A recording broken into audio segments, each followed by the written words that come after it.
Allahumma salli wa sallim wa barik alayhi.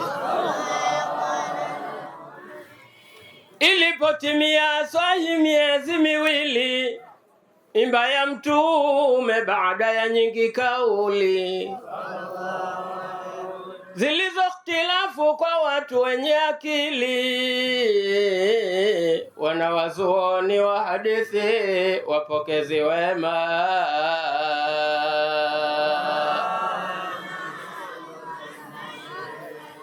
Baba wa Mtume amekufa nchi ya Madina, huyo mtukufu Abdullahi lake jina. Hakuwa mkubwa, amekufa angali kijana, kabla ya kumzaa mwanae Tumwa Hashima.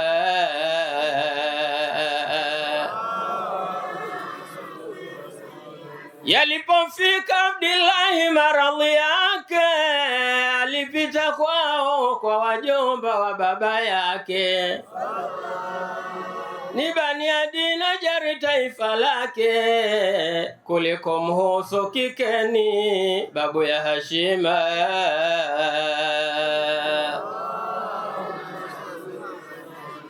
Alikaa hapo kwa muda wa mwezi mzima,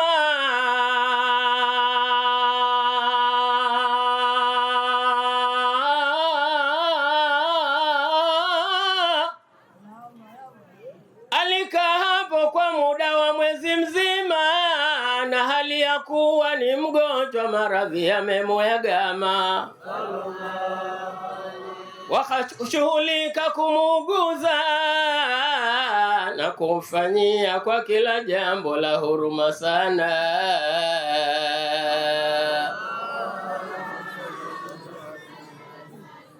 Ilipotimia miezi 9 ya kuandama,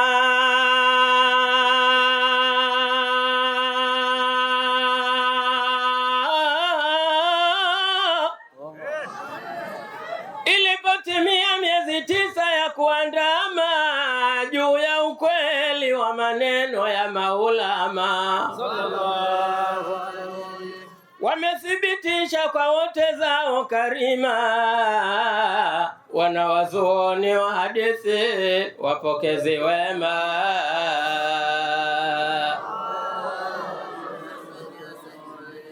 Zikakurubia zama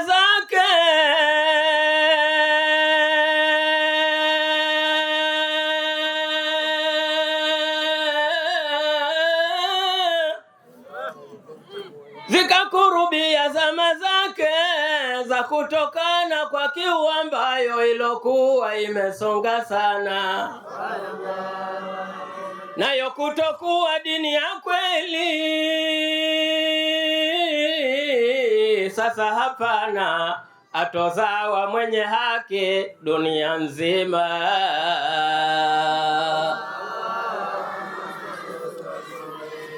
Walimjilia siku hiyo ya kuzawa kwake,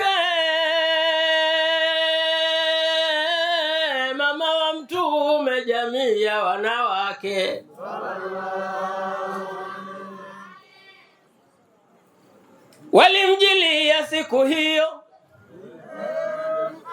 Walimjilia siku hiyo ya kuzawa kwake, mama wa Mtume, jamii ya wanawake.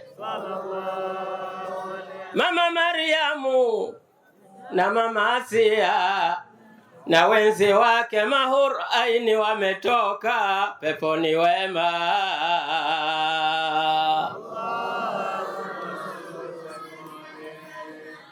Ukamchukua utungu mwana Amina,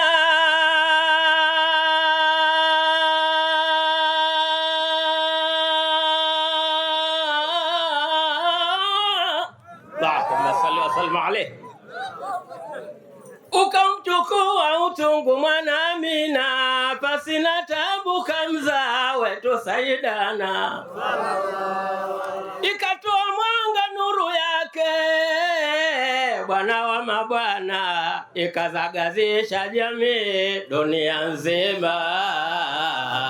Sallallahu ala Muhammad, sallallahu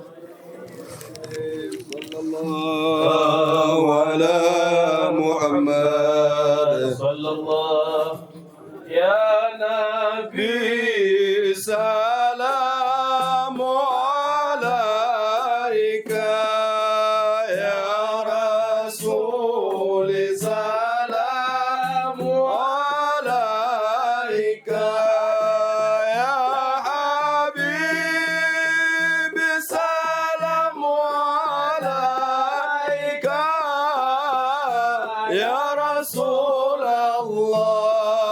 الله صلوات الله عليك يا نبي سلام عليك يا رسول الله سلام عليك حبيبي يا حبيبي سلام عليك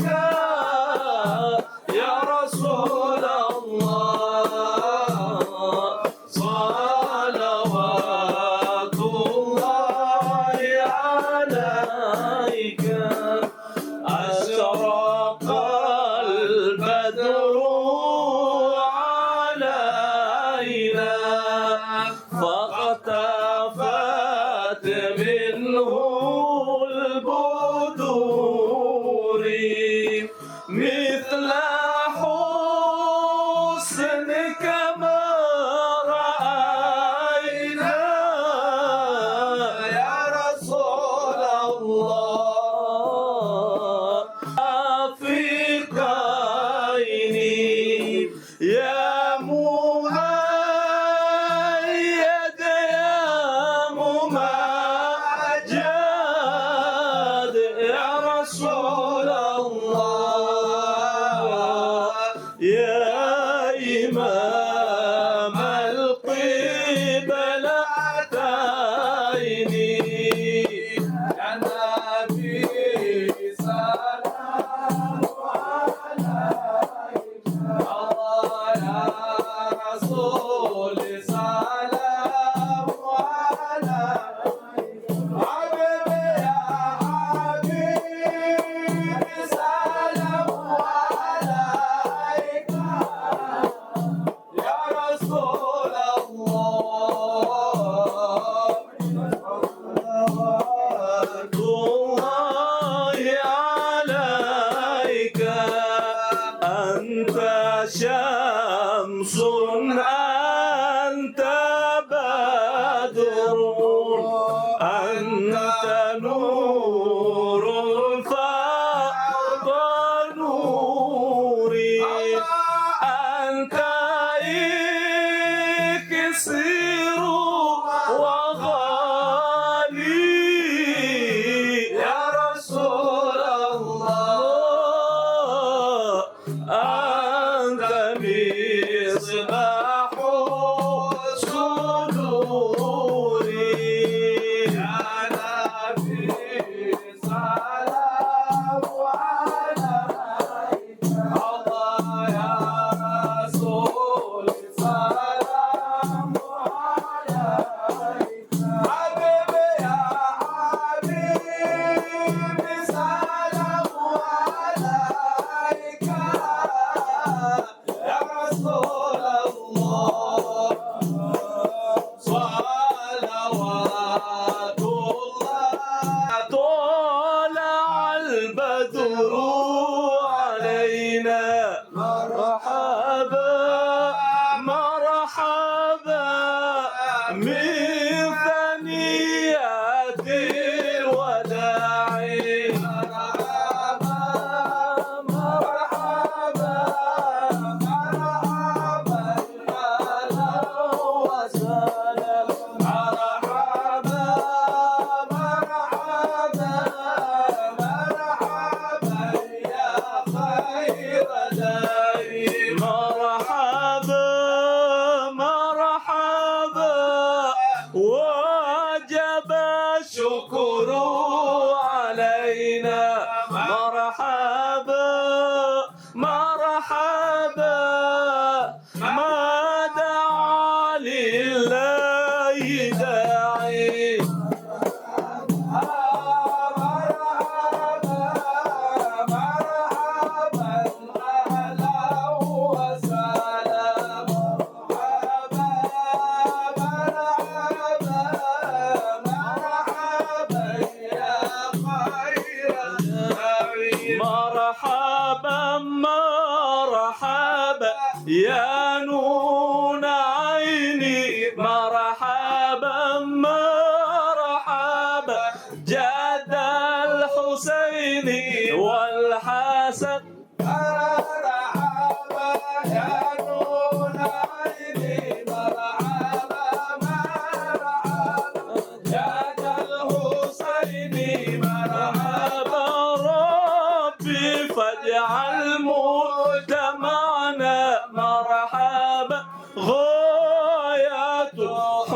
حسن الختام مرحبا مرحبا يا نور عيني مرحبا مرحبا جاد الحسين مرحبا وبلغ المختار عنا مرحبا من صلاة وسلام مرحبا مرحبا يا نور عيني مرحبا مرحبا يا ذا الحسين مرحبا واكرم الأرواح منا مرحبا بلقاء خير الأنام مرحبا مرحبا يا نور عيني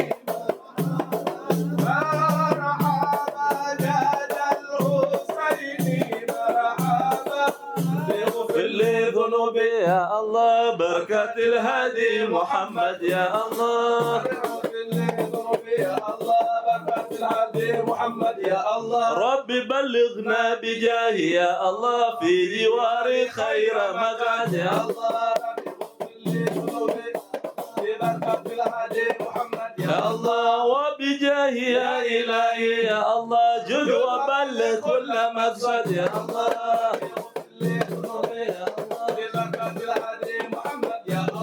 وصلاة الله تخشى يا الله أشرف الرسل محمد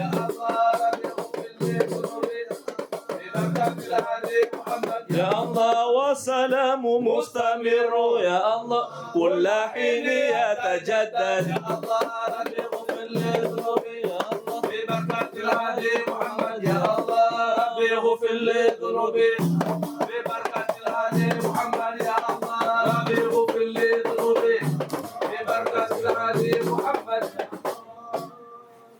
نعم. فطوبى لمن كان تعظيمه صلى الله عليه وسلم غاية مرامه ومرماتر اللهم اللهم صل وسلم وبارك عليه.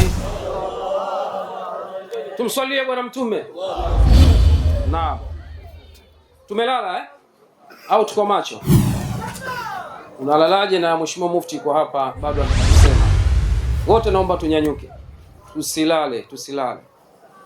Basi huu ni wakati ambapo tunamkaribisha shekhe wetu wa wilaya hii ya Korogwe, mzee wetu Sheikh Ali, ili aweze kusema kwa ufupi na kisha atukaribishie mufti wetu wa Tanzania Dr. Sheikh Bakar bin Zubair bin Ali. Falyatafadhal Sheikh Ali. السلام عليكم ورحمة الله تعالى وبركاته. وعليكم السلام ورحمة الله وبركاته. الحمد لله رب العالمين والصلاة والسلام على أشرف الأنبياء والمرسلين وعلى آله وصحبه أجمعين وبعد. Ndugu Islam, kwanza hatuna budi kumshukuru Mwenyezi Mungu Subhanahu wa Ta'ala kwa ajili ya kukusanyika hapa kupata faida mbalimbali kutoka kwa mashekhe wetu. Sote tuseme kwa umoja kwamba alhamdulillah rabbil alamin. Alhamdulillah. Mimi si mzungumzaji katika siku ya leo kwa sababu yule bwana aliposema kwamba atasimama shekhe wetu wa wilaya, kwa maana kuna kiongozi wangu mkubwa zaidi ya mimi, naye si mwingine ni mufti wetu wa Tanzania, kwa sababu nikisema nizungumze alafu hajazungumze tutamchosha. Kwa hiyo mimi kazi yangu ni kumkaribisha tu Mufti Sheikh Abu Bakar Zubair bin Ali wa Mbwana aweze kuzungumza na Waislamu hapa, lakini sio kusema kwamba simama.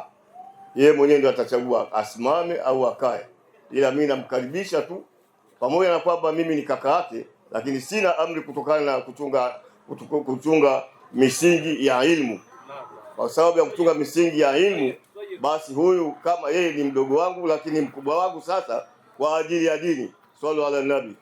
Kwa hiyo mufti wa Tanzania, tunakuomba uzungumze na Waislamu wa Kirenge, wa Korogwe, wa sehemu mbalimbali ambao wapo hapa, pate faida kidogo. Na leo tumejaliwa, Mwenyezi Mungu amekuleta, inshallah Mwenyezi Mungu akutengenezee mambo yako, akuondoshe kila jambo baya inshallah. Kwa hiyo utakapozungumza na sisi nyoyo zetu zitaburudika. Kwa hiyo inshallah mimi nakupa mic, sasa utachagua kusimama au kukaa. Karibu. Bismillahirrahmanirrahim. Alhamdulillahi alladhi hadana lilislam wa ashhadu an la ilaha illa Allah wahdahu la sharika lah wa ashhadu anna nabiyyana Muhammadan abduhu wa rasuluhu sallallahu alayhi wa ala alihi wa ashabihi al-ghurr al-mayamin السادة الأعلام. أما بعد، السلام عليكم ورحمة الله وبركاته.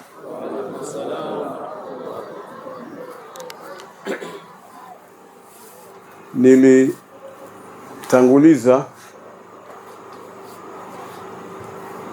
Al-Habib Sharif Said Abdallah kutoka Kenya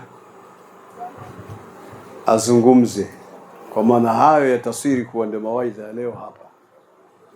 Na ndugu yangu Sheikh wa wilaya ya Muheza, Sheikh Darwish Abdallah Muhada,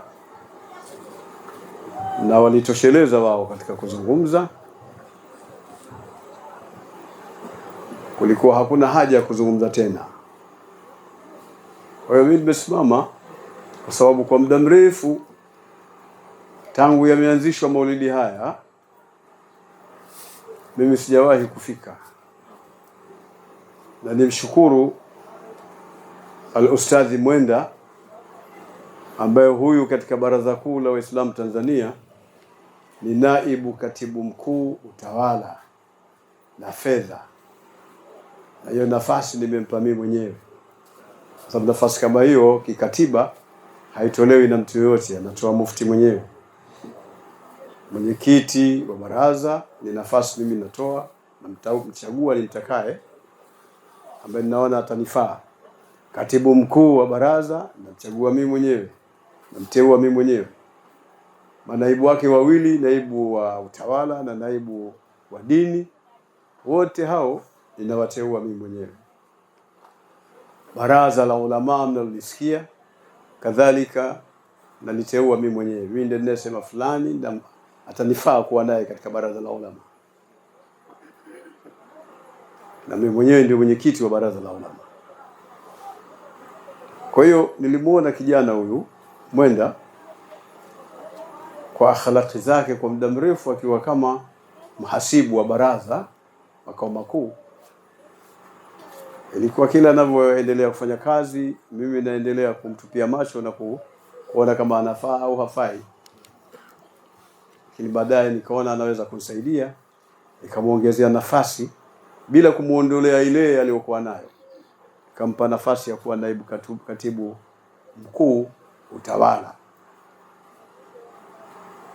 Nampongeza na kumshukuru kwa kudumu kusimamia maulidi haya ya Bwana Mtume Muhammad sallallahu alaihi wasallam, na ambayo yamekuja kushajiisha fakhari ya Sheikh wetu al-Allamatu Nihrir Sheikh Daud bin Salim Msenga, Mwenyezi Mungu amrehemu. Na safari hii aliniambia kama mufti utakuwa na nafasi ni vizuri uhudhurie. Nikamwambia sio kama nitakuwa na nafasi, yale maulidi yangu mimi, kwa sababu yanamhusu Sheikh ambaye kanisomesha pia. Mimi nimesoma kwa mashekhe wengi, nikapata vionjo vingi, lakini mmoja katika hao ni Sheikh Daud bin Salim, Yesu Mungu amrehemu. Na tarehe yangu au historia yangu kwake nimesoma baada ya kuambiwa na baba yangu Sheikh Zubair ibn Ali, ambaye naye ni mwalimu wangu kanisomesha pia, kwa kuanzia Qur'ani, kuanzia alifu, kuanzia kila kitu na vitabu kadhaa. Lakini katika jumla ya mashekhe walionipeleka mmoja ni Sheikh Daud. Kipindi hicho anakaa sehemu inaitwa kwa Duli. Kuna sehemu hapa nyuma inaitwa Kwadulia. Bado hajahamia huko, yuko kule Kwadulia. Nashughulika na mashamba yake na kila kitu. Mimi nilikuwa nakata kutoka kwa Mdorwa, napita sehemu moja inaitwa Dodoma, Maenge Dodoma. Pale pana mto unapita, wanauita Nkole. Ule mto ghaliban unakuwa hauna maji mara nyingi, au maji yake yanakuwa kidogo. Ela itakapotokea kwamba kumenyesha mvua milimani, kisha maji yanaingia katika ule mto, basi inawezekana ukaona kuna jua kali, lakini kumbe mto umejaa maji. Sasa ilikuwa mimi nakata na kwenda kwa Sheikh, kisha nasoma pale. Vitabu vingi nimesoma kwake, vingi tu. Mpaka nahwu vitabu vingi nimesoma kwake pia. Nimerudia kusoma kwingi, lakini nilisoma kwake. Alafu alikuwa ananipenda sana. Alafu katika jumla ya bahati niliyoipata, sikuwa na mwanafunzi mwenzangu. Nilikuwa peke yangu. Sallu ala al-Mustafa. Kwa sababu gani unajua? Kwa sababu Sheikh Daud amekaa maeneo yetu haya, watu hawakumjua. Hawakumjua kama kuna mwanazuoni mkubwa hapa. Aliyeniambia mimi ni babangu Sheikh Zuberi ibn Ali. Lakini hapa alikuwa na watu wengi sana Kerenge wamekaa hapa. Na mashekhe wengi walikuwa hapa. Kina Sheikh Hussein Zimbwe, kina nani walikuwa wazee wengi hapa. Na Ramadhan Jahili peke yake ndio nilimkuta nasoma Muqaddimatul Hadramiyya. Nilimkuta nasoma. Kwa hiyo hakujulikani, walimuona kama mzee fulani tu hivi yuko tani. Watu hakujua kama kulikuwa na fahari kubwa na kulikuwa na bahari kubwa na kulikuwa na lulu kubwa. Watu hawakujua. Sababu Sheikh Daud amekaa sana Zanzibar. Kasoma ukutani. Na kuambia ukutani maana yake kila ilmu unayoona huku imetoka ukutani. Ukutani kwa mwenyewe mwanachuoni mkubwa anaitwa Abdallah Bakathir. Abdallah Bakathir ndio ukutani. Wenyewe wakimuita Abdallah Bui. Sababu alikuwa akipenda sana kuwaita watu Abui. Njoo Abui. Sasa mpaka wakambatiza wakamuita Abdallah Bui, lakini Abdallah Bakathir.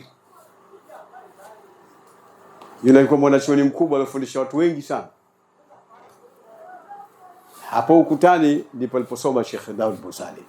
Lakini alisoma kwa Sheikh Sharif Bal Hassan yule Jamalul Layl.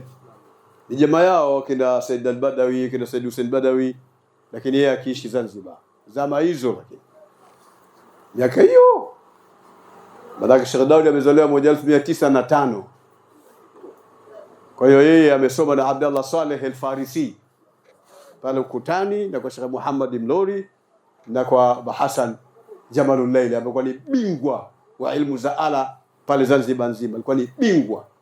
Hata aje mwanachuoni kutoka mahala pote, atoke Masri, atoke wapi, akafanya fujo, basi huitwa yeye kwa ajili ya kwenda kuminyana naye. Na amesoma kwa Al-Habib Omar bin Sumaid. Omar bin Ahmad bin Abi Bakar bin Abdurrahman Sumaid Kigogo. Yeye alisoma pia kwa huyo. Na alinieleza yeye mwenyewe kwamba alikuwa na hamu sana kwenda katika darasa zake, lakini hakupata nafasi ya kwenda kusoma.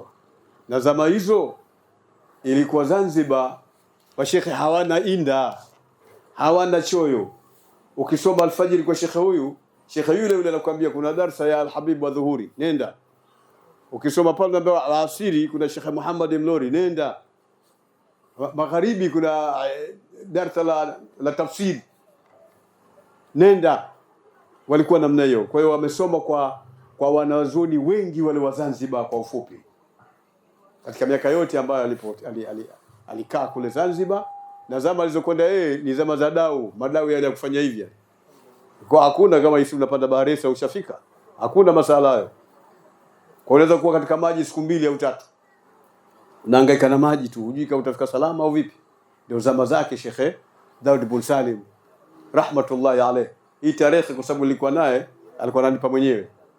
Kwa hiyo ile hamu ya kusoma kwa Al-Habib Omar, siku moja akakutana naye njiani. Alipokutana naye njiani, yuko mbali kidogo Al-Habib, afa akasimama Al-Habib. Kama kwamba amejua kwamba yule bwana ana haja ya kuja kunipa mkono, lakini nafasi hakupata huyu akasimama kumsubiri. Sheikh akamkimbilia, akaenda akambusu, akamwambia wewe njoo uje usome pale katika darasa yangu. Ndio namna alivyojiunga katika hilo darasa. Nadhani naeleweka kidogo.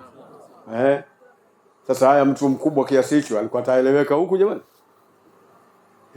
Ataeleweka huku. Mimi nakumbuka maneno yake ya mwisho alikuja kuniambia, Abubakar, mimi nataka kurudi Tanga bwana.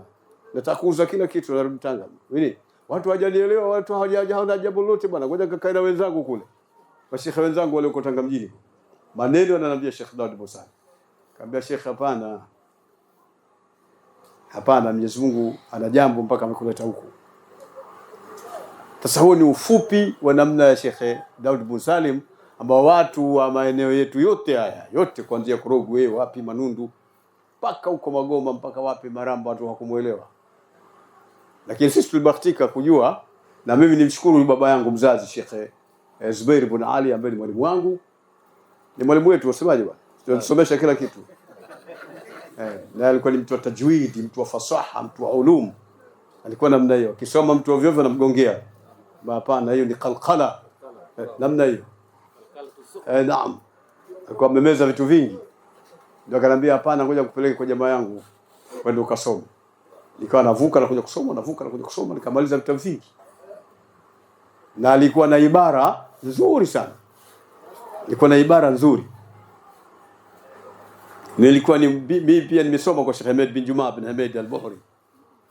Lakini siku moja alikuja Shemeji hapa katika darasa lile la hapa panaitwaje hapa mbele Alhamisi. Naye alikuwa kulima maharage huko kipindi hicho. Tunaye pale BAKWATA na mimi kanichagua kama mjumbe wa baraza la ulama kipindi hicho. Yeye ndio mwenyekiti, sisi ni wajumbe wake baraza la ulama. Akaja akanambia, Sheikh Abubakar, nimepita kule katika mambo yangu maharage, nimekuta kuna darasa mzee fulani hivi anasomesha. Hapana, Sheikh wangu yule. Anaitwa Sheikh Daud bin Salim basi. Salala. Ana ibara nzuri kweli Sheikh. Ana ibara ya ajabu ile. Kabla mfahamu alivyokuwa fasaha Sheikh Ahmed bin Juma, anamsifu Sheikh Daud bin Salim. Sasa mnataka nini tena? Leo nawafungulia kidogo mpate kufungukiwa. Kwamba mlikana mtu alafu hamkumjua. Na maneno mmekusudia kuyasema toka naanza safari Dar es Salaam, sema mimi leo nakwenda kuwapiga watu wa Kerenge na watu wa maeneo yale, kana mtu afu hakumjua maskini. Alikuwa mwanachuoni mkubwa. Walipokuja kina Sheikh Nuruddin ndio wakamjua. Sheikh Nuruddin ametoka Kilwa kuja huku ndio wakamjua kama kuna mwanachuoni namna gani. Akawa anakuja kusalimu nani? Sheikh Abdurrahman ibn Umar ambaye pia mimi nimesoma kwake. Sheikh Abdurrahman ibn Umar alikuwa anakuja huku kwa Duni. Kuna baadhi ya mambo anakuja kuchukua kwa Sheikh Daud. Siku moja nilikutana naye kama Sheikh kutoka wapi? Natoka kwa Sheikh Daudi. Kuna nini? Kuna mambo fulani nimemfuata kwenda kusoma kidogo. Sheikh Abdurrahman ibn Umar ambaye alikuwa ni waliullah. Alikuwa anakuja kwa Sheikh Daud bin Salim. Kwa hiyo mimi ni mwanafunzi nilisoma kwa Sheikh Daud bin Salim, na zama zangu sikuwa na shariki. Sikuwa na mtu ambaye nilishirikiana naye. Sikupata bahati hiyo, nilikuwa peke yangu. Lakini pia hiyo naishukuru kwamba sikupata mtu. Kwa sababu angesababisha mimi nisisomeshe sana. Na Sheikh Daud anakusomesha mpaka umwambie basi. Yeye alikuwa kipindi kile anakusomesha mpaka umwambie basi Sheikh. Sio mistari miwili bismillahirrahmanirrahim Mwenyezi Mungu khalaqa Allah ta'ala Mwenyezi Mungu asema Fatiha. Sheikh Daud ana masala hayo. Anataka ukae sana miaka mingi, anataka kitabu kisha hata kesho bwana. Hivyo alivyokuwa Sheikh Daud bin Salim. Sijui kila Zakaria wakati anasoma mwisho. Lakini mimi katika zama zangu nimemkuta Sheikh Daud akiwa katika hali ya namna hiyo. Mpaka baadaye nakumbuka alikuja siku moja bwana na fikra za kuhamia makaburini. Hapa naitwa makaburini. Na fikra kuhama sasa na kuhamia makaburini. Kwa hiyo tulikuwa na wanazuoni lakini hatukuwajua. Na Mwenyezi Mungu ana mawali wake na ana waja wake ambao wao ni al-atqiyaul akhfiya, yani wacha Mungu alafu wamejificha hawajulikani. Watu hawahangaiki wala hawaulizi wakiwa hawapo. Kwa sababu gani? Ni watu wa kimungu, ni mawali wa Mungu, vipenzi vya Mungu. Hawakutaka kujulikana, hawakuwa na makuu. Sheikh Daud alikuwa hana makuu.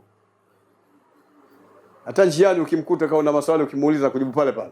pale pale mliposimama na kujibu, afa naendelea shughuli nyingine. Shekhe mwingine huwezi kumuuliza, shekhe na mushkeli, una adabu nini? Sasa kuuliza juu juu bwana, mtu kama mimi bwana. Tafuta sehemu yenye nafasi nini, usiwe juu juu tu hivi, nani una adabu ni? Sheikh Dawud alikuwa hayuko katika namna hiyo. Ni katika mawali wa Mwenyezi Mungu, ala inna awliya Allah la khawfun alayhim wala hum yahzanun. Hivi ndivyo alivyokuwa Sheikh Dawud. Leo mawaidha Sheikh Dawud tu hapa. Mawaidha ishatolewa na Sharifu. Mawaidha ishatolewa na ndugu yangu hapa Sheikh Abdallah Mahada. Mimi naeleza manaqib fahari ya Sheikh Dawud bin Saleh, kwa sababu mlikuwa naye hapa hamuelewi. Lakini wazee wengi naona siku hizi kama wengi wamekatika, wako kwa chache tu wazee wote. Wengi wamefariki. Wale nawajua mimi wengi wamefariki. Mzee Ramadhan Jahili alielewa, yeye akawa anasoma. Kuna mzee mmoja karibu ya msikiti pale, alikuwa na duka, alikuwa na nini. Yule alifahamu, ndio alikuwa anamuona peke yake anakuja kusoma.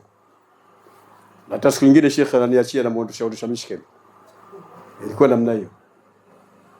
Na Sheikh alikuwa mtu mkarimu. Hata siku nyingine miaka ya mbele ilikuwa nikija huku, ikienda kule Alhamisi, nimekwenda kutaka kumsalimu afu niendelee safari yangu, anambia ngoja kidogo, somesha mstari mmoja. Ananiachia nasomesha afu naondoka.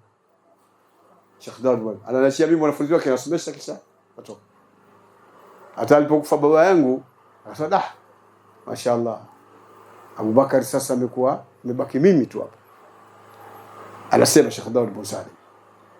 Hata alipougua, bahati nzuri nitoka Dar es Salaam, mimi nikaja huko. Nikasikia naumwa, nikaenda mission. Alilaza mission. Nikaenda kumuona. Alafu nikatoka nikasafiri nikarudi tena. Siku ile siku ya kwanza, ya pili jioni nilikwenda kumuona. Kaka siku ya kwanza, ya pili, ya tatu naona gari inapita. Nilikuwa bado sijaondoka. Kufika kwa Mdorwa pale nyumbani, wale wazee waliokuwepo zamani hapa ambao ndio walikwenda kumchukua, alifariki Sheikh. Simameni, pana mwanafunzi wake hapa. Kasimamishwa gari, wakalifuata watu walikuwa niko ndani. Abubakar toka, Sheikh Abubakar. Kuna nini hapa? Sheikh wako mfariki. Mimi nikatoka mpaka barabarani nikamwangalia kwa Sheikh amekufa. Basi akaletwa kwa mimi, kwa gari yangu ikawa nyuma, tukaja wote mpaka hapo. Huyo ndio Sheikh Dawud bin Saleh. Nadhani katika kueleza kidogo mtakuwa mmefahamu kwa kulikuwa na mtu lakini hamkumjua, na ndivyo inavyokuwa.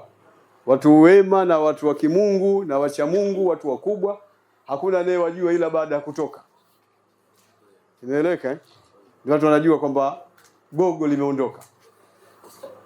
Ngojeni nikupeni habari nyingine. Sheikh Dawud bin Saleh mashuhuru al-Haddad kule Makkah, alikuwa anaishi Jeddah lakini na Ijumaa anaswali Makkah. Ni mtu wa Makkah. Mtu asili yake Yemen lakini ni mtu wa Makkah, akiishi kule. Alimwambia Al-Habib Said Hussein Badawi ambaye tulikuwa naye katika maulidi mengi ya hapa Kerengi ya Rabiul Awwal, mwezi 12 tunafanya maulidi mchana pale msikitini pale. Hata leo mimi nilifikiria maulidi yako pale, kwa hiyo nikaenda pale. Kwenda kaona kuna kiza maulidi hakuna nini. Kumbe maulidi yako huko, lakini nilikwenda kumwamkia shekhe na kumtolea salamu na kumwombea Mungu, nilizunguka hapo. Kwenda kumzuru shekhe. Ndio nikaja hapa. Sasa aliagiliwa na huyo Sharifu, wali wa Mungu, mcha Mungu sana huyo. Anafahamika dunia nzima kwamba utakapokwenda Tanzania, maeneo ya Tanga, muulize Sheikh Dawud bin Salim, mtolee salamu ambao unasalimiwa na Al-Habib. Said Hussein anakuja kwenye maulidi, tunakuwa sote pale. Lile jambo analo kifuani lakini hamjui. Maneno yangu ya mwanzo nimesema kuna watu ni watu wa kimungu, wacha Mungu lakini wamejificha hawaonekani. Kwa mara nyingi Said Hussein anakutana naye lakini hamjui. Amemjuaje? Amemjua katika maulidi yale ambayo tumeyafanya pale mwaka mmoja. Kisha mimi ndio nilikuwa natoa mawaidha siku ile. Kaambia Abubakar toa mawaidha. Sababu ndio kijana, mashekhe wazee wako pale, Sharifu yuko pale na wanazuoni wengine wakubwa wako pale. Mimi nikasimama kwenye kile kinara kile kilinge kile. Sasa nilipotoa salamu ile, niliposhamaliza kutoa salamu nikaanza kurudi kwa mashekhe. Maana hapa tulipo tuna watu wakubwa sana. Tuna Sharifu hapa ametujia mgeni hapa, Al-Habib Said Hussein Badawi. Habari zake zinajulikana. katika kueleza nikafikia kusema na tunaye mwanachuoni mkubwa, mimi mwalimu wangu Sheikh Daud bin Salim ambaye yuko hapa, yule pale mzee. Kwa hiyo tuko katika hadhara ya Mtume Muhammad sallallahu alaihi wasallam, lakini tujue hapa chini tuna watu wakubwa sana. Sheikh Sharif Hussein baada akaniambia, Sheikh Abubakar, acha mawaidha basi. Mimi sijaanza kuingia kwenye mtiririko wa mawaidha. Said Hussein anambia acha. Mimi nikaacha. Wakati ule mimi napenda sana kuvaa kikanzu hivi. Si vaivia hata koti wala nini. Mimi nikashuka.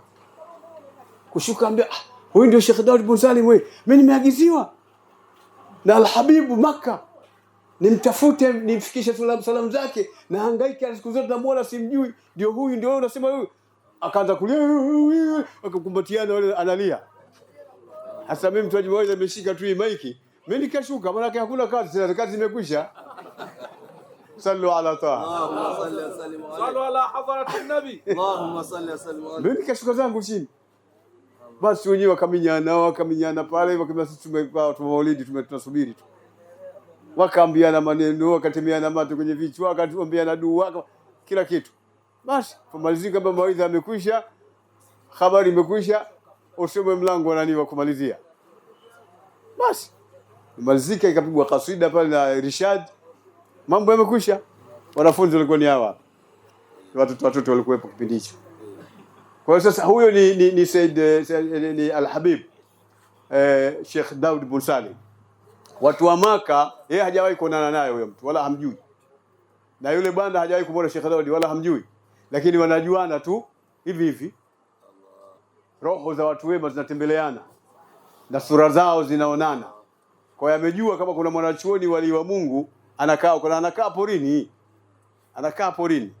Na ndio maana wakati wa mwisho wa umri wake aliniambia nataka kuhamia mjini Tanga. Kwa sababu kule atapata watu wanaomjua, tutakwenda kusoma na ni watu wengi. Lakini hapa amekaa watu wana neno, ajiuzia majimbi tu, wana neno. Kumbe kuna gogo liko hapa. Nimekaa miaka 50 Zanzibar. Ananiambia Sheikh Bashiri ambaye ni mdogo wake. Ananiambia unajua yule Sheikh wako Nilimtolea hitima yule. Kakaa sana yule Zanzibar, tukaona huyu amekufa nini, tukanunua nyama nini, mikate, michele. Kapikwa nani, kafanywa dua kubwa nani, hitima wa Sheikh wakaitwa nini ambaye tunamrehemu Allah maghfirlahu warhamhu. Wakati yuko Zanzibar akafikishiwa habari, bwana mpaka dua umefanywa mpaka hitima kule. Asema sasa inabidi nifanye makusudio ya kurudi. Ndio akarudi maeneo haya, akachagua sehemu ile, akakaa. Basi akawa yuko hapa. Kwa hiyo alikuwa ni mwanachuoni mkubwa Sheikh Daud bin Salim. Na tunamshukuru Mwenyezi Mungu Subhanahu wa Ta'ala, sisi tumepata vionjo vingi kutoka kwa wanazuoni wengi na ambao ni mawalii wa Mungu wenye mambo makubwa wanakubalika mbele ya Mwenyezi Mungu Subhanahu wa Ta'ala, ndio waliotulea mpaka leo. Sasa ukiona labda mufti au nini, wewe ukifanyia wadui mimi wala usihangaike Sheikh Abdallah. Usihangaike kabisa. Kwa sababu mimi wazee wangu hapo kwa Sheikh Daud. Na wewe unajua ninavyokuwa na watu. Mpaka Sheikh Nuruddin Hussein Shadhili. Si amenipa mimi simamie ile hadhara bwana. Ridwan unasemaje? Wakati wa mwisho Sheikh Nuruddin anasema hii hadhara kuanzia leo itasimamiwa na Sheikh Abubakar. Alafu unifanyie wadui afu Sheikh Nuruddin anakutazama tu, Sheikh Daud anakutazama tu, Sheikh Ayub anakutazama tu, Said Al-Badawi anakutazama tu. Watafuta balaa bwana. Nimeeleka uzuri Mimi zamani nilikuwa nakuja hapa Habib Said Al-Badawi. Nakuja na mimi ndio nakuwa msemaji wake kama alivyosema Sharifu. Na mwanawe Said Muhammad Khitam, watu wawili tu. Fika wakati wa mawaidha hakuna ruhusa mkoa mzima huu kusema mbele ya Al-Habib Said Al-Badawi. Na ikifika wakati wa kusema sema atazungumza Abubakar na Muhammad Khitam. Haya, nani katika nyinyi atakayeanza? Niwaambia Muhammad Khitam anza wewe, anza wewe bwana, nifungulie njia. Mimi nasimama napiga vitu. Nikishamaliza nasimama Muhammad napiga vitu. Mambo yamekwisha, tunaondoka na Al-Habib. Hivi ndivyo ilivyo. Siku moja nilisimamisha kwenye maulidi moja, si Mgombezi si wapi. Lakini kichwani ilikuwa mimi sina kitu. Yaani nilikuwa sina mpango kwa sababu najua siwezi kusema mawaidha kwanza hapa. Kwenye Al-Habib yupo na watu wengine, nitasema nini? Kwa hiyo siku katika hiyo. Lakini ghafla akasema hapa leo mimi sisemi, utasema Abubakar. Simama. Lakini kichwa sina, kaambia Alhabib, mimi sina jambo la kusema. Simama. Mimi nikasimama, mashekhe akaniambia wewe nini bwana? Wewe simama bwana. Niliposimama tu yalikuja maneno katika kichwa balaa lake kubwa shekhe. Zikaja aya nikapiga, zikaja hadithi nikapiga, zikaja beti nikapiga. Ikawa kama nilipata kichaa hivi. Vitu vinatoka balaa, watu sallallahu alaihi wasallam. Kumbe Said al-Badawi ikatia vitu katika kichwa, ikawa vitu vinatoka tu. Imeeleka uzuri mpaka hapo basi sasa vijana wangu wanafunzi ambao mnasoma, shikamaneni na mashekhe wenu na walimu wenu vizuri. Mwe na nia safi na walimu wenu. Mwenyezi Mungu atawafungulia. Mimi nimekuwa na nia nzuri na walimu wangu wote. Mwenyezi Mungu amenifungulia. Nina siri nyingi sana ambazo siwezi kuzitoa nyingine hapa. Kwa kutoka kwa mashekhe zangu. Siwezi. Lakini Mwenyezi Mungu atazitengeneza. Wakati tunagombea umufti huu, yule Said Hussein Badawi ni mmoja katika walimu zangu, alafu ananipenda kupita kiasi. Aliniita nyumbani kwake kule Kurasini. Kisha kanitazama, alafu machozi yakamtoka. Akamwambia vipi Sharifu? Akamwambia haya mambo haya. Kabah. Wakati alipokufa Sheikh bin Juma, mimi ndio nilitakiwa Rais Mkapa aliniita kwamba nichukue mimi nafasi ile. Mimi nikamwambia siko tayari. Nani? Nikamtaja Sheikh Isa Shabani ndio tukampa kwa mufti. Sasa hata kama sasa hivi hakuna, mimi yashughulishi masuala hayo. Siko katika masuala hayo. Usina tabu Sheikh baba, hatutaki. Tunataka mtoto wetu ndio achukue. Watachukua watu wengine itakuwa tabu. Basi kachukua fomu zangu akakaa nazo yeye mwenyewe. Sijui alifanya dua gani mimi sijui. Akaniletea, akaniita, nikaenda kuchukua, akapeleka kwa jamaa wa Kibakwata. Basi ilipofika kule, Mwenyezi Mungu kwanza akaniletea kwamba mimi nitapita 100%. Na hata wale walikuwa wameomba nao wakaona nahangaika tu. Hata mimi mashekhe zangu washanjia kichwani afu ameniambia mimi napata. Kwa hiyo nimekaa kule. Kesho yake ndio tunakwenda kwenye uchaguzi wenyewe. Mtu mmoja akaja ambaye anagombea, tumekutana naye kama shekhe, umejizatiti vizuri. Kwamba mimi masuala hayo yenu ya uchawi nini asihangaiki na vitu kama hivyo. Mimi niko kamili. Alafu wewe huwezi kukaa sawa sana mimi. Wewe mtoto tu kwangu mimi. Wewe mtoto umezaliwa 59 bana, wapi kwa wapi na mimi. Toka hapa. Basi tulipofika kwenye uchaguzi 100%. Nimechukua yale ya kina Said Hussein Badawi, ile tafsiri ya Al-Habib Said Al-Badawi, yale aliniambia Sheikh Muhammad Ayubu, ndio yaliyotokea. Yale ambayo Sheikh Ahmed bin Juma Makkah Arafa akanambia bwana, mimi nakuachia BAKWATA wewe, kwa hiyo waambie jamaa zako mkae vizuri, mjipange. Kama Sheikh Hussein ndo kama hayo katika ardhi hii ya Makkah hapa Arafa. Sasa mimi sitakwambia Sheikh Bakari wa. Ndio maana nimekuambia mimi sitaki kabisa kuzungumza mawaidha aina yote katika hija hii. Nikamwambia lakini leo Arafa zungumza. Sio sitaki. Kabla sema kidogo tu salamu tu. Watanzania wasikie, ndio akatoa ile assalamu alaykum wa rahmatullahi, akatoa salamu kidogo, kisha akachukua maiki nikaendelea kutoa darasa pale Arafa kule Makkah. Kwa hiyo shekhe aliniagilia mimi. Watu kama hao wote na ni walimu zangu wote hao. Wote walitabiri vitu vya namna hiyo. Sasa wewe utakuja na siri zako na ile nini unasema shukuri na nini? Ngobe si nini? Mangube. Na ndugu zangu kama hawa naomba dua kila siku asubuhi na jioni hawa. Kila siku. Kila Sheikh Ridhwani hawa. Ile wadhifa tushadhilia unasomwa utafikiri nini? Imeeleweka uzuri kwa hiyo jamani, hapa tuko sehemu kubwa sana, hatuko sehemu ndogo. Na sehemu ya Kerenge sehemu kubwa sana, wameishi wanazuoni wengi hapa. Wameishi Waarabu, walikuwa na elimu, wengine wamejificha. Kulikuwa na watu wengi humu. Hii kwa makaburini kuna mambo makubwa sana hapa. Pale barabarani pale Kerenge barabarani pale. Pale kuna mambo makubwa sana pale. Yote hayo wakati umekwisha, mambo hayaonekani tena. Kwa hiyo tumuombe Mwenyezi Mungu Subhanahu wa Ta'ala tujalie atupe alichowapa wazee wetu waliotangulia. Na vijana wetu hawa Mwenyezi Mungu awatengeneze wawe wanazuoni ambao watakuja kushika nchi na kuongoza Uislamu katika nchi.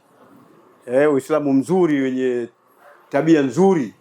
Mashekhe hapa, Sharifu huyu ni kijana wetu kutoka Kenya, Malindi, ni mwanachuoni mzuri. Ametoka katika fuko zuri. Kina Said Jaafar, kina Muhammad bin Said al-Bithi, ndio huo lolongo huo. Huyu kisha amekwenda kusoma vile vile Yemen kwa Al-Habib Umar bin Hafidh, ambaye mimi rafiki yangu sana. Hata hivi ninavyosema katuma maji ambaye kasomea, ambaye pelekea Sheikh Abubakar. Hivi ninavyozungumza. Kuna nani kaletewa maji kutoka sehemu gani? Hakuna. Nani? Hakuna Sheikh. Nimeletewa tasbihi, nimeletewa na maji na tende. Kampelekeni Mufti Sheikh Abubakar Zuberi, mtu wangu, rafiki yangu, mpelekeni. Katumwa mtu kutoka Yemen kuja mpaka hapa. Iko hiyo. Na mimi najua kidogo kidogo. Mtu mmoja anaona kunywa maji afikiria haya maji ya kawaida. Sheikh, na mimi naomba kidogo na mimi nikamwambia wewe bwana. Wewe ndio kumanya wewe maji yako ya chumvi bwana, sio haya. Kwa hiyo ndio hali. Basi Mwenyezi Mungu na nyinyi awajalie. Awafungulie inshallah, matatizo yaondoke, makero yaondoke, dhiki ziondoke na kila kitu kiondoke.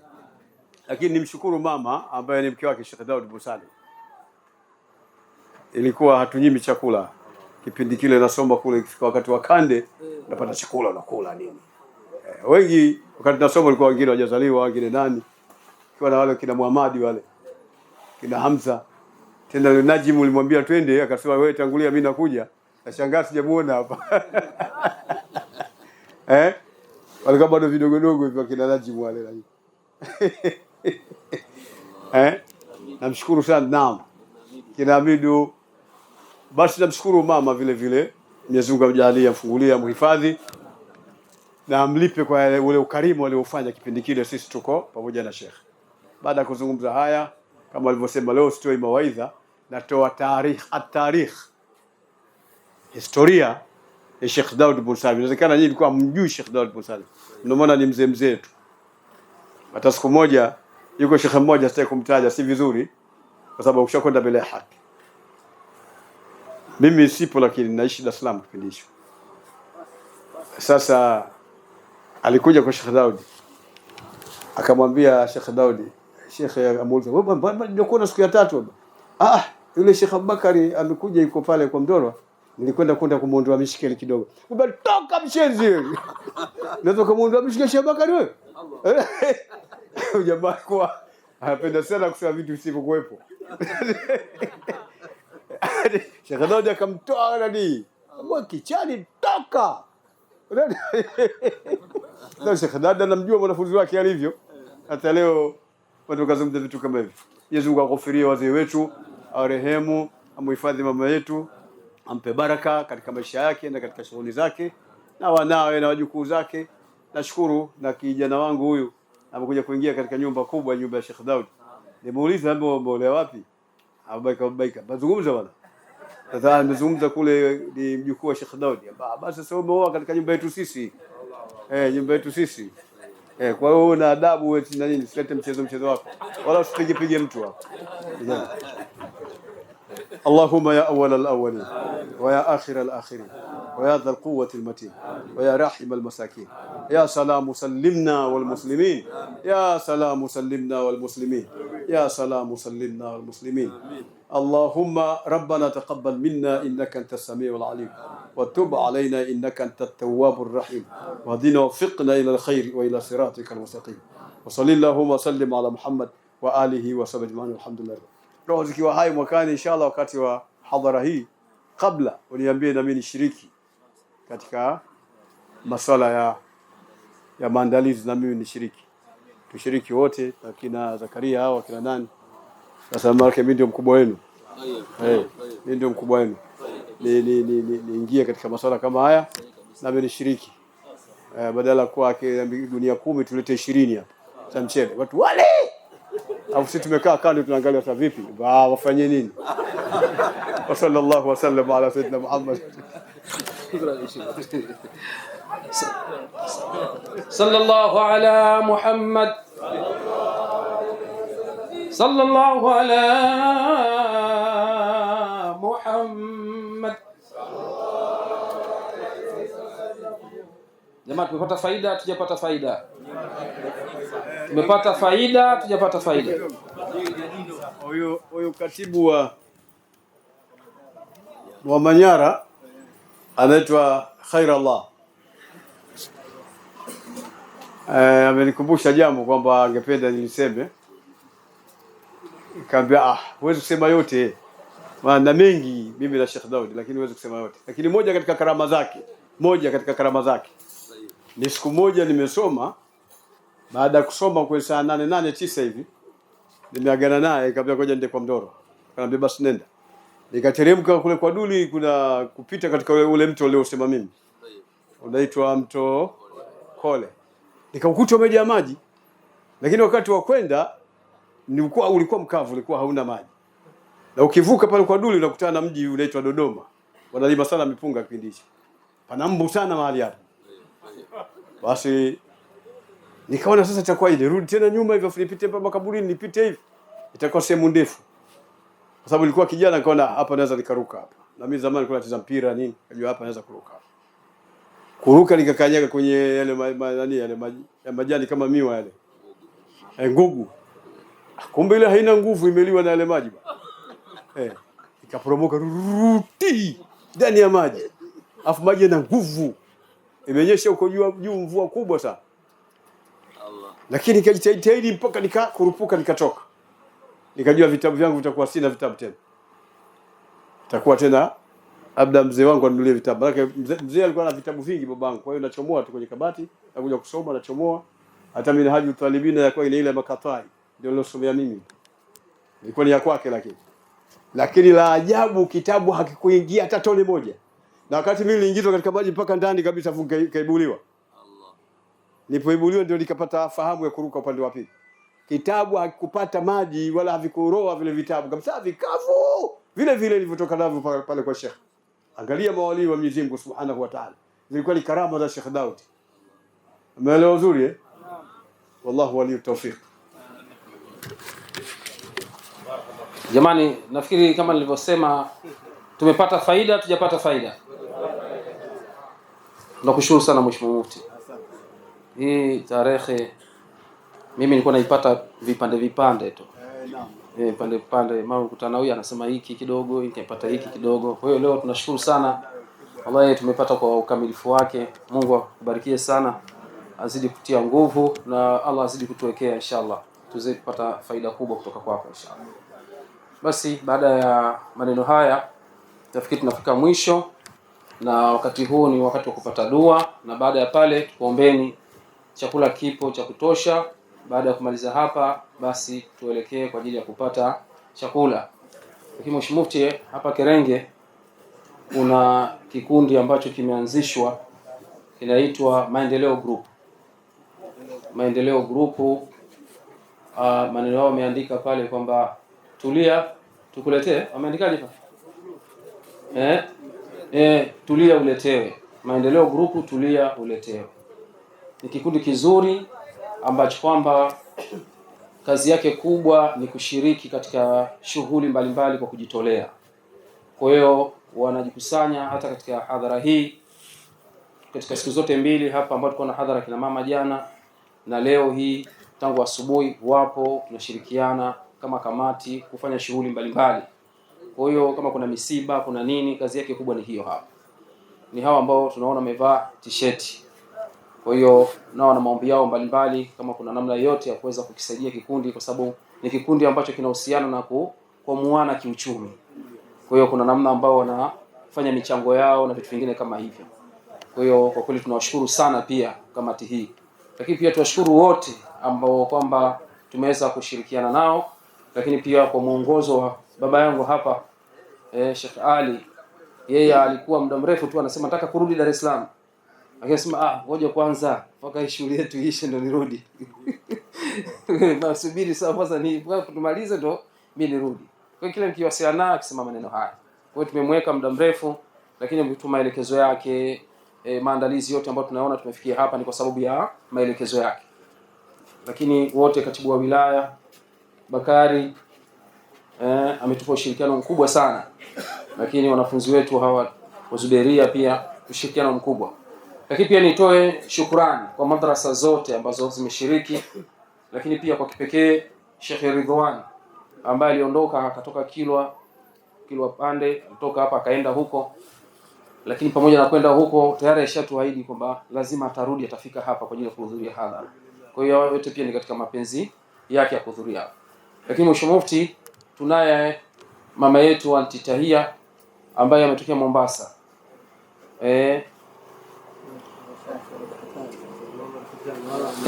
Tunaye hapa pia naye tangu tarehe 18 amewasili, yuko hapa.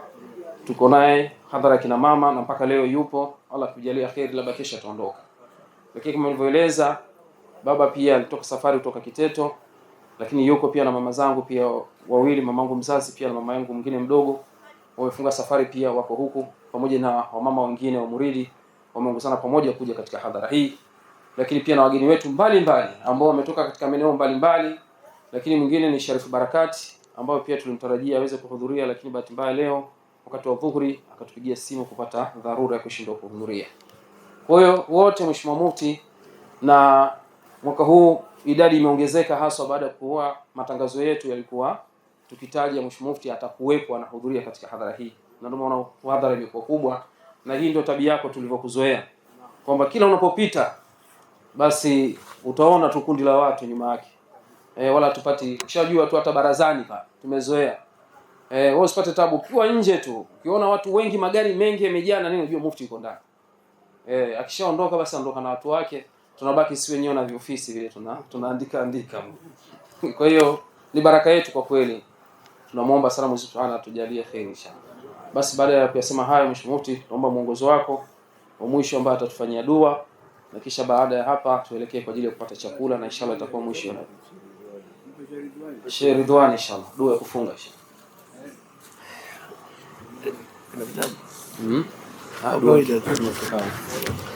الحمد لله رب العالمين والصلاة والسلام على أشرف الأنبياء والمرسلين سيدنا محمد صلى الله عليه وسلم.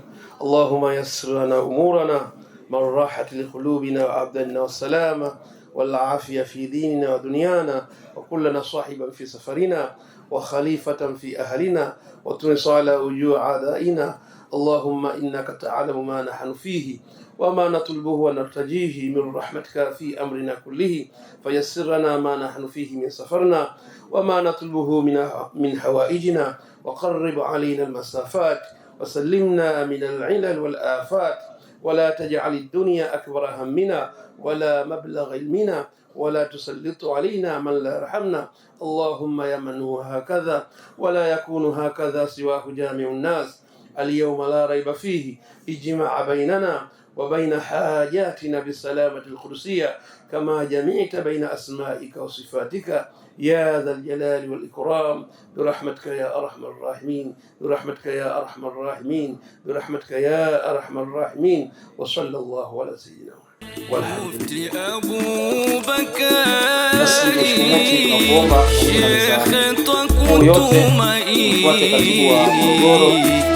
Mwenyezi akupe kheri.